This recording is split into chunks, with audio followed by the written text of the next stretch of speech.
Olá, pessoal, tudo bem com vocês? Que bom podermos nos encontrar aqui, falar um pouquinho mais a respeito do nosso conteúdo de língua portuguesa. E nós estamos dando sequência aqui à nossa matéria falando sobre a história da literatura de cordel. Vocês já estudaram cordel em outras séries? E no nosso último encontro nós falamos um pouquinho também a respeito da história do cordel, falamos sobre o cordelista Rodolfo Coelho Cavalcante, que apresenta um cordel nos contando como que essa cultura do cordel chegou até o Brasil e qual é a diferença de estilo do cordel do Brasil para o cordel nos outros países, principalmente na Europa. E nós pudemos conhecer um pouquinho disso. Hoje nós vamos compartilhar um pouquinho aqui, aí na página 55 do seu livro didático, sobre um outro texto que se chama Ai, se cesse, do cordelista Zé da Luz. Eu quero que você acompanhe aí na página 55 do seu livro. O texto diz assim: Ai, se cesse, se um dia nós se gostasse, se um dia nós se queresse, se nós dois se empareasse, se juntinho nós dois vivesse, se juntinho nós dois morresse, se juntinho nós dois dormisse, se juntinho nós dois morresse, se pro céu nós a subisse, mas porém acontecesse que São Pedro não abrisse as portas do céu e fosse te dizer qualquer tolice? E se eu me arriminasse e tu com eu insistisse, para que eu me arresolvesse e a minha faca puxasse e o bucho do céu furasse? Talvez que nós dois ficasse, talvez que nós dois caísse, e o céu furado arriasse e as virgens todas fugisse. Muito bem, nós temos aí nesse poema uma variação linguística bem peculiar do nordestino, do sertão caipira, que apresenta uma linguagem bem popular, uma linguagem com uma cultura bem diferenciada.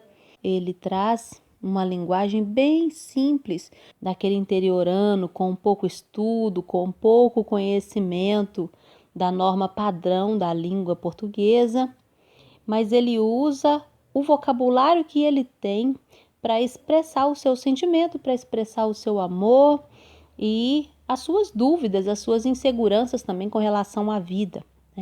Ele apresenta alguns medos aí, algumas inseguranças, se ele e a sua amada se apaixonarem e se vivessem juntos e se morressem juntos, e como que seria o desfecho dessa história, dessa paixão aí, dos dois vivendo juntos aqui na terra e subindo juntos para o céu. E ele tem uma forma bem humorada, uma forma simples e muito gostosa de narrar essas expectativas de amor e de paixão aí. Esse texto é do cordelista Zé da Luz, e o Zé da Luz nasceu em Itabaiana, na Paraíba. A sua poesia, algumas vezes triste, outras bem-humorada, está nas feiras, nos mercados, nas ruas das cidades nordestinas, na fala dos declamadores e não nos livros. Então essa é uma particularidade da literatura de cordel.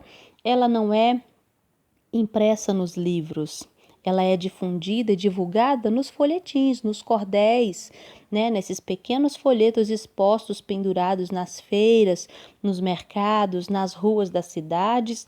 É onde se encontra o cordel, onde se vende o cordel, onde se declama o cordel. Como já diz o texto aí, ele está também na boca das pessoas que recitam. A pergunta número 8 aí do livro diz que o poema Ai, se cesse aborda várias experiências humanas significativas. Letra A. Que experiências humanas você identifica no poema? Discuta essa questão com um colega e registre suas conclusões. Como nós estamos aqui à distância, vamos discutir aqui nós dois quais são essas experiências humanas que você consegue perceber na narrativa desse poema. Quais experiências esses personagens esperam passar, desejam passar?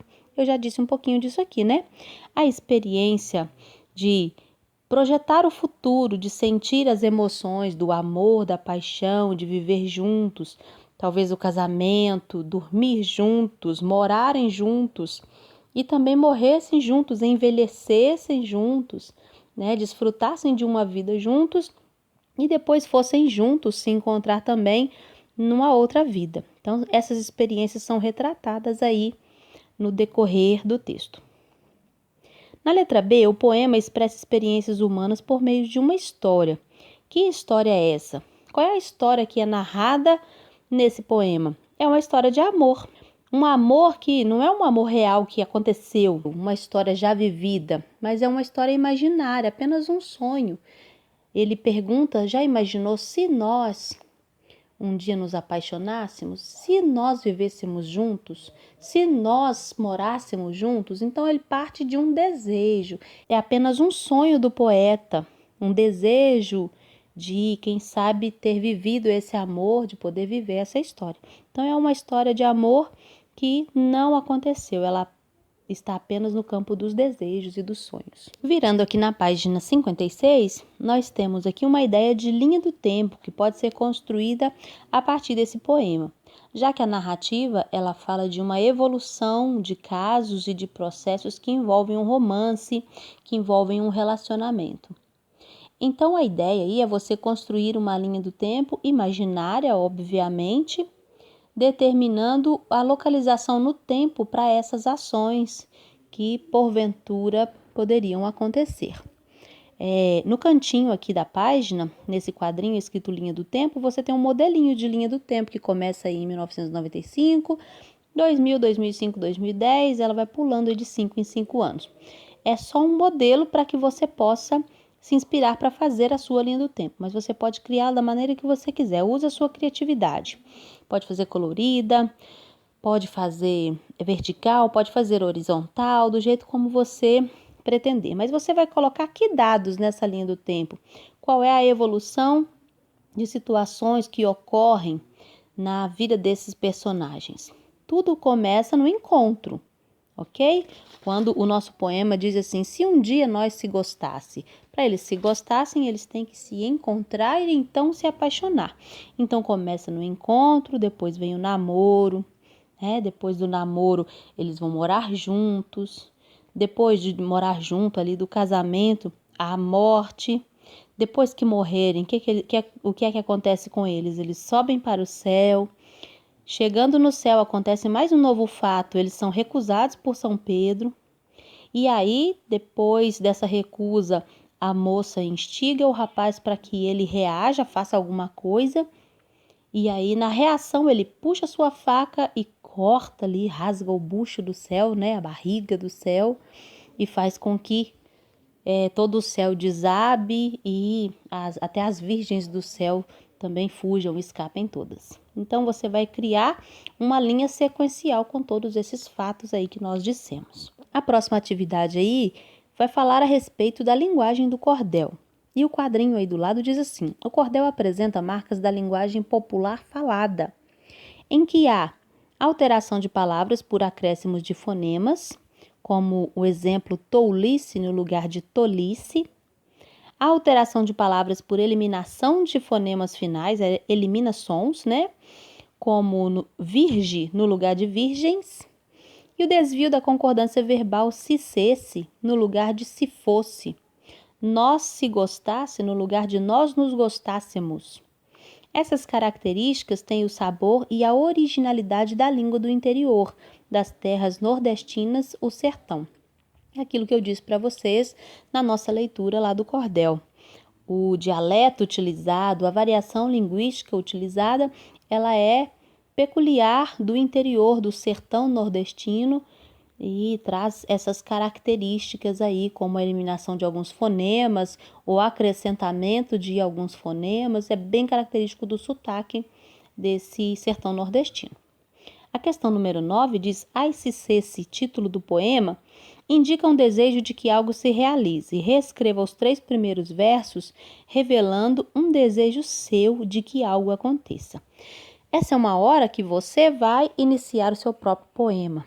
Se fosse você dizendo essa frase, ai se cesse, você sonhando, nesse momento que nós estamos vivendo, quais seriam 3 versos que você produziria? Se você pudesse, se você fizesse, se fosse assim a vida, como que você descreveria o seu sonho, o seu desejo, o que é que você sonharia nesse momento? Escreva aí, essa resposta é pessoal, então você pode colocar aí nessas 3 linhas os seus 3 primeiros versos. Depois, na questão número 10, diz assim: experimente reescrever o poema usando a variedade padrão da língua. Observe que você fará várias alterações, entre elas a concordância verbal, o tempo verbal e os desvios ortográficos. Deixe registrado aqui os 3 primeiros versos reescritos. Qual que é a ideia? É você reescrever o poema, fazer a leitura do poema utilizando o português padrão, a língua normativa. Se nós fôssemos reescrever esse poema utilizando a variedade padrão da língua, como que nós o escreveríamos? No lugar de ai se cesse, o título seria ai se fosse. Se um dia nós nos gostássemos, se um dia nós nos quiséssemos, se nós dois nos empareássemos, se juntinho nós dois vivêssemos, se juntinhos nós dois morássemos, se juntinhos nós dois dormíssemos, se juntinhos nós dois morrêssemos. E se para o céu nós subíssemos? Mas, porém, acontecesse que São Pedro não abrisse as portas do céu e fosse te dizer qualquer tolice? E se eu me arriminasse e você comigo insistisse, para que eu me resolvesse e a minha faca puxasse, e a barriga do céu furasse, talvez que nós dois ficássemos, talvez que nós dois caíssemos, e o céu furado arriasse e as virgens todas fugissem. Perceba aí a diferença da concordância, da substituição de algumas palavras, de algumas expressões que não estão exatamente em concordância com a norma culta. Então, a ideia aí na questão número 10 é você reescrever apenas os 3 primeiros versos, fazendo essa concordância correta, utilizando o português padrão. Aí eu quero que você observe o que é que se perde com o registro formal do poema. Quando nós fazemos essas alterações de registro, mudando da língua coloquial, que é mais voltada para a oralidade, para a fala, e transformamos no português padrão, concordando com a norma culta, o que é que se perde na linguagem do cordel? O texto aí no livro diz que mudar o registro do cordel não significa corrigi-lo, pois o poema é perfeito em seu lirismo, sua musicalidade e originalidade. Quando nós mudamos o registro, nós não fazemos correções no cordel porque ele não estava errado, mas nós fazemos modificações justamente nessa musicalidade e na originalidade do cordel, né? Ele perde um pouco da sua graça, do seu encantamento, porque a característica que mais é atraente no cordel é justamente essa característica da regionalidade, né, do regionalismo, da cultura nordestina impressa ali, isso é o que é muito forte, principalmente no cordel brasileiro. Na página seguinte, aí, página 57, diz que se você não é da Paraíba, talvez precise de um dicionário paraibês para entender os versos do poema de cordel a seguir. Leia 3 estrofes de um folheto de Vicente Campos Filho. Depois, complete as frases aceitando o desafio. Então, o desafio aqui é a gente compreender e interpretar o dicionário paraibês, as expressões idiomáticas comuns da Paraíba. Vamos ver se nós conseguimos? O desafio é você traduzir para o seu dialeto, para o seu sotaque, para a sua terra. Como é que se dizem essas coisas aí no português falado pela sua cidade, pela região de onde você se origina, ok? Então, aí, de um lado tem o dicionário paraibês, do outro lado você vai colocar o seu dicionário. No paraibês, correr é dar uma carreira. E na sua gíria ou no dialeto da sua turma, como é que se diz dar uma carreira ou correr? É você colocar, pode ser dar no pé, pode ser se mandar, como é que se diz, né? O cismado é escabriado. Como que é o cismado no meio da sua turma, no seu sotaque, no seu dialeto particular aí da sua região? Então, você vai dizer o que é o cismado, que é o escabriado no paraibês, na sua forma de dizer, como que seria? Preencha aí com o restante das expressões. Agora, na questão número 12, você é o cordelista. Usando o vocabulário próprio da sua região, complete os versos mantendo o ritmo poético e as rimas. Nós vamos fazer essa questão aqui juntos, complementando o restante do cordel. Nós já vimos aí 3 estrofes do dicionário paraibês e nós vamos fazer a última, completando os versos. Diz assim: zangado é, complete aí, tá com bexiga. A nuca chama, cangote. Do bobo disse que é leso, dar cascudo é cocorote. Estourar é dar pipoco, dar um pulo é dar um pinote. Percebam aí que, além de colocar o significado da palavra, nós precisamos fazer com que a métrica, as rimas, a sonoridade dos versos estejam de acordo com o das outras estrofes. Então, ele precisa manter a mesma métrica para que o andamento do cordel seja padronizado. Na página 58, nós vamos falar um pouquinho mais a respeito do cordel e vamos utilizar um outro cordel como base, que é o ABC do Nordeste flagelado. Esse cordel já nos apresenta uma outra temática. Ele é do cordelista Patativa do Assaré e ele fala um pouco desse lamento, do choro do nordestino que sofre com a seca, com a miséria do sertão, com os problemas climáticos, com a perda das suas lavouras, do seu gado, com as dificuldades que eles têm de sobrevivência. Então, nós vamos ver um pouquinho disso aí. Falando antes sobre Patativa do Assaré, ele nasceu em Assaré, interior do Ceará. Foi um poeta, compositor, cantor e repentista. Morreu em 2002. Utilizou a poesia para retratar os encantos e desencantos da vida do nordestino.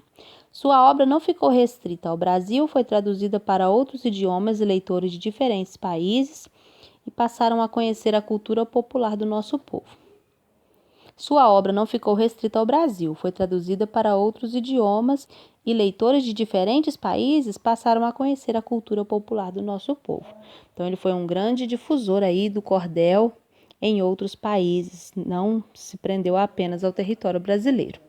Vocês vão fazer a leitura dessas estrofes do cordel e vocês vão perceber uma coisa. Cada folhetinho desse que está de pendurado aí no prendedor é uma estrofe e cada estrofe começa com uma letra do alfabeto. Por isso se chama ABC do Nordeste flagelado. Nordeste porque retrata a região, flagelado porque fala do sofrimento e é um ABC. Então, cada estrofe vai começar com uma letra do alfabeto. Nós temos aí letra A, B e C começando e mais lá no final nós vamos ver como que esse cordel se completa.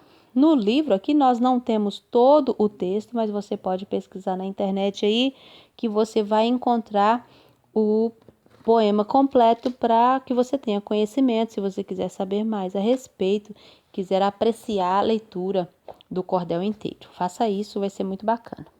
Após a sua leitura aí, na página 59, nós temos um comentário na questão número 14, que fala a respeito dessa cultura de utilizar o ABC na poética, principalmente no Brasil. Diz que no Brasil o ABC é principalmente encontrado na literatura popular dos cantadores, que por esse meio celebram os feitos dos cangaceiros, vidas de santos ou heróis, coisas e fatos marcantes. Então é muito utilizada essa cultura de montar os poemas utilizando o ABC na cultura nordestina. A letra A traz a seguinte pergunta: de que trata o ABC do Nordeste flagelado? Fala para nós aí qual é a temática desse cordel que você leu. Embora você leu apenas as 3 primeiras estrofes, mas dá para se perceber qual é a temática que é abordada. Ele fala da seca, dos fenômenos naturais e ecológicos que atingem a região do Nordeste. Ele fala desse período de seca, não só como uma questão ambiental, mas também os problemas sociais que precisam ser tratados. É como se fosse uma denúncia a essa situação social e ecológica que o Nordeste vive por causa das alterações climáticas. Letra B. Após ler as 3 primeiras estrofes do poema, como que você imagina a sua continuação? O que é que você imagina? Como que as demais estrofes vão se iniciar?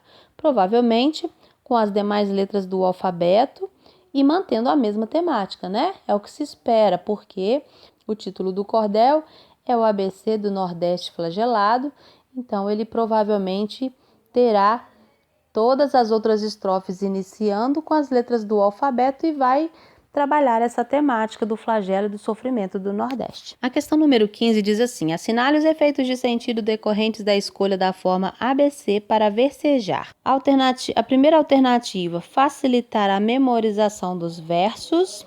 Será que eles utilizam para isso esse método ABC, iniciando as estrofes com as letras do alfabeto? Sim, é uma forma de facilitar a memorização. A ordem das estrofes é mais fácil de ser seguida assim. Usa-se o ABC para falar sobre a seca do Nordeste? Nem sempre, né? Não é em todo poema que vai se retratar a seca do Nordeste, nem todo poema utilizado o ABC como regra para suas estrofes vai falar do mesmo assunto. Então, essa você não vai marcar. O próximo, aproveitar o encantamento que as pessoas em geral têm pelas letras e pelo alfabeto, sim, porque é uma coisa de conhecimento múltiplo, né, de conhecimento geral e uma sequência que já normalmente atrai a compreensão, o entendimento, chama a atenção das pessoas para a sequência do texto. Então pode marcar essa aí também. E por último, cativar os leitores pelo método alfabético que retoma o início da experiência leitora. Sim, é uma possibilidade também que utilizar o ABC para versejar produza esse efeito. Trazer a pessoa para o início da sua vida, da sua caminhada estudantil. Uma das primeiras coisas que se aprende na escola é a ordenação do alfabeto, o conhecimento das letras, então isso serve de atrativo também para os leitores. Questão número 16. No ABC do Nordeste flagelado, o poema apresenta uma lamentação e também descreve um cenário. Resuma-os. Qual é o lamento que é feito? Qual é a reclamação? O que é que o poeta expressa quando ele faz a sua declamação? Ele faz uma lamentação, reclama de alguma coisa e há um cenário onde essa situação acontece. É descrito por ele esse cenário. Vamos ver do que é que se trata? O lamento é a expressão de desânimo, de desesperança do nordestino, que precisa conviver boa parte do ano com a seca. Então, ele lamenta isso. E aí, a descrição do cenário, há uma descrição do lugar que é devastado pela seca, né, que foi totalmente assolado pela seca. E ele faz a descrição justamente desse ambiente. A questão número 17, a palavra telúrica, refere-se aos movimentos internos da Terra. Na literatura, a chamada dimensão telúrica diz respeito à influência das forças da natureza no modo de agir das pessoas e dos animais.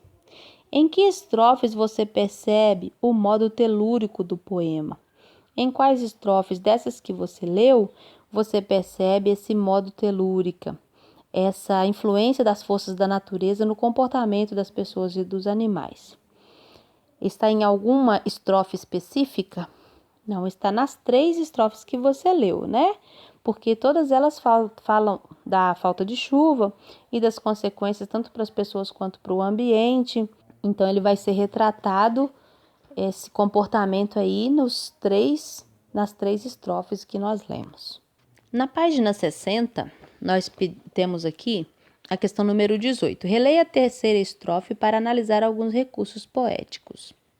Quando você relê essa estrofe, eu quero que você observe a questão das rimas, como que as rimas acontecem no decorrer da estrofe. Aí o verso número 1 combinando com o verso número 4 e 5.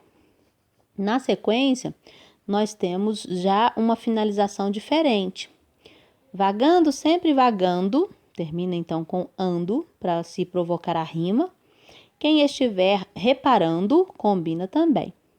As outras duas faz logo a comparação de umas pastas de algodão. Então, termina essas duas também combinando entre si.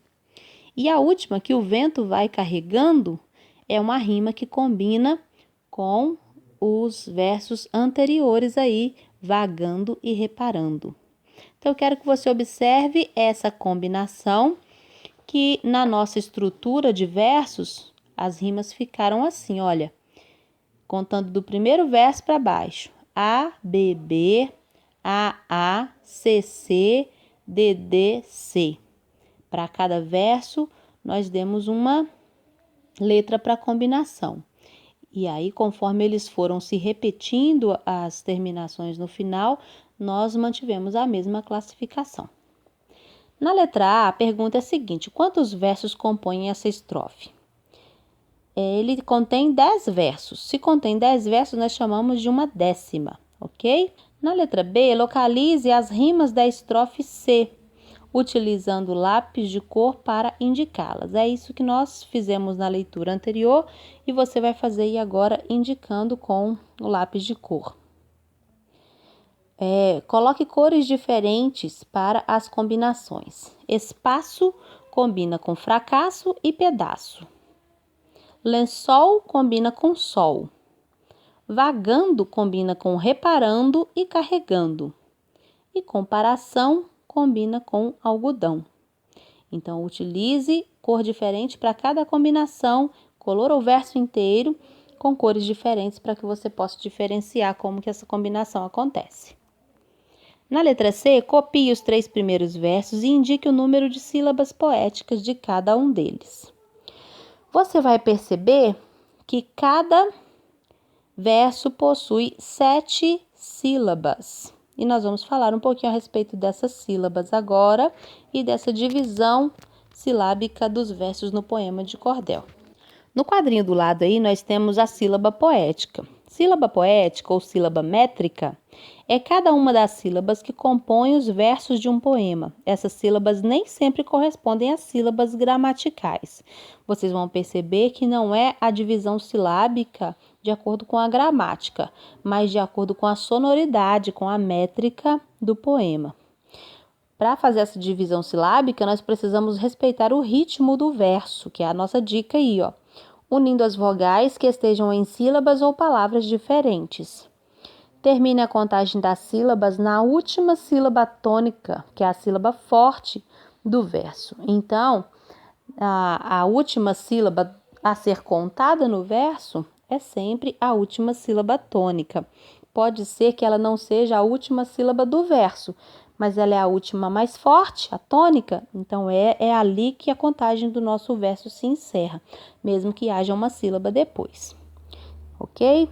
Vamos ver como é que isso vai ficar então no exercício? Os 3 primeiros versos nós vamos copiar separando em sílabas. Eu disse a vocês que cada um tem 7 sílabas. A divisão silábica vai ficar assim, olha. Primeiro verso, caminhando pelo espaço, nós vamos dividir assim, K, Mi, Nhan, Do, Pe, Loes, Pa, So. A última sílaba tônica é o Pá, então nós contamos até o Pá 7 sílabas. Próximo verso, Com, Mos, Tra, Pos, De Len, Sol. Assim, nós dividimos 7 sílabas poéticas. O terceiro verso, Pras, Ban, Das, Do, Por, Do, Sol. 7 sílabas poéticas também até o Sol. Percebam aí que nós precisamos respeitar a musicalidade do poema para fazer a contagem dessas sílabas. Questão número 19 diz: quem caminha pelo espaço? Nesse texto aí, nessa estrofe que nós lemos, quem é que caminha pelo espaço? São as nuvens. As nuvens estão aí personificadas. Elas têm ações de pessoas, né? As nuvens não caminham como a palavra caminhar sugere no seu sentido literal, no seu sentido real. Mas aí no texto elas assumem essa função. As nuvens estão personificadas e são elas que caminham pelo espaço. Nós utilizamos aí uma figura de linguagem, que é a personificação. Quando você dá ações de seres vivos a seres inanimados. a coisas inanimadas, quando você dá uma personalidade, um movimento físico a coisas que não são seres vivos. Número 20. Por que o movimento das nuvens é tido como fracassado? Explique. Para que é que servem as nuvens? Qual que seria o propósito, o desejo da presença das nuvens naquele cenário de seca? O que seria desejável é que as nuvens se unissem, caminhassem para se unir para formar nuvens pesadas de chuva. Mas não é isso que acontece. Os fiapos de nuvem não se juntam para formar algo. Por isso elas são um fracasso. Eles estão ali, os fiapos de nuvem, mas eles não se unem e acabam fracassando, não ganham consistência suficiente para chover. Questão número 21 fala do uso das figuras de linguagem, que contribui para a expressividade do poema. O texto literário, os poemas, as narrativas, qualquer texto literário que seja, ele tem essa tendência de possuir muita linguagem figurada. Na poesia, isso é ainda muito mais presente. Então, nós temos aqui nesse poema alguns versos em que há figuras de linguagem, que são figuras simbólicas, apresentam símbolos daquilo que se quer relatar, do que se quer representar. Uma delas é a comparação e a outra é a aliteração. No quadrinho do lado aí diz que a comparação aproxima dois termos por meio do conectivo como, ou por algum de seus sinônimos, tal qual, assim como, da mesma maneira que. Então, são comparativos. E a aliteração é a repetição de um fonema consonantal representando um som específico. Então, a aliteração, ela usa propositalmente palavras que tenham uma determinada letra, uma determinada consoante, para reproduzir-se um som que conversa com o poema, que tem a ver com a representação que se quer alcançar através do poema. Nós temos aí como comparação as nuvens como trapos de um lençol, usamos a palavra como, para dar uma ideia de comparação, de que as nuvens são como o trapo de lençol. E a aliteração diz vento vai. O V aí, repetido, imita o som do vento, ok? Então, na aliteração, a expressão é vento vai. E para nós finalizarmos aqui na página 61, finalizarmos esse trecho da nossa atividade, nós vamos colaborar com o ABC do Nordeste flagelado. Aí no alto da página você tem a última estrofe, o último cordel que inicia com a letra Z, que diz: zangado contra o sertão, dardeja o sol inclemente, cada dia mais ardente, tostando a face do chão. Cada dia mais ardente, tostando a face do chão, e mostrando compaixão lá no infinito estrelado, pura, limpa, sem pecado, de noite a lua derrama um banho de luz no drama do Nordeste flagelado. E nós vamos construir estrofes que complementem o restante desse ABC, que nós não vimos aí. Nós vimos a estrofe A, B, C, e agora nós vimos a estrofe Z. Então, as demais estrofes tem mais de 20 aí para nós produzirmos.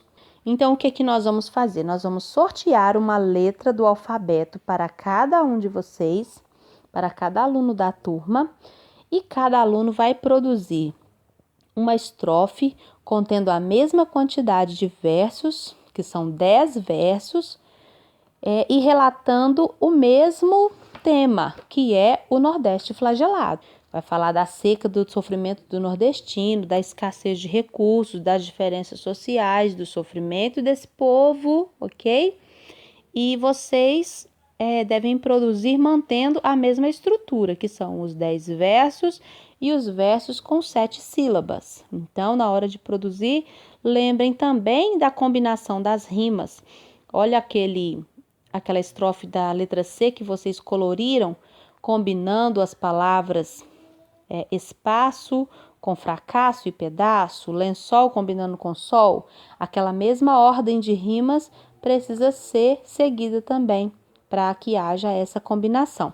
Se você perceber aqui na letra Z, você tem a mesma combinação. Olha, sertão, que é o primeiro verso, combina com o quarto e o quinto verso, com chão e paixão. O segundo e o terceiro verso combinam entre si, inclemente e ardente. Depois nós temos estrelado e pecado e flagelado, que é o último verso. E derrama e drama também combinam entre si. Então nós temos que seguir essa mesma ordem aí para poder criar esse verso. Pesquise no dicionário, pesquise palavras diferentes, palavras com sentidos não literais, figuras de linguagem, para que você seja criativo, mantenha a temática, inicie com a letra a que foi destinada a você e produza os seus versos nesse espacinho que nós temos aí na página 61, ok? E aí você vai apresentar isso para os seus colegas na nossa próxima aula. Então, bom trabalho para vocês. Discuta com os colegas aí a melhor forma de construir a sua estrofe e a gente se encontra no nosso próximo horário.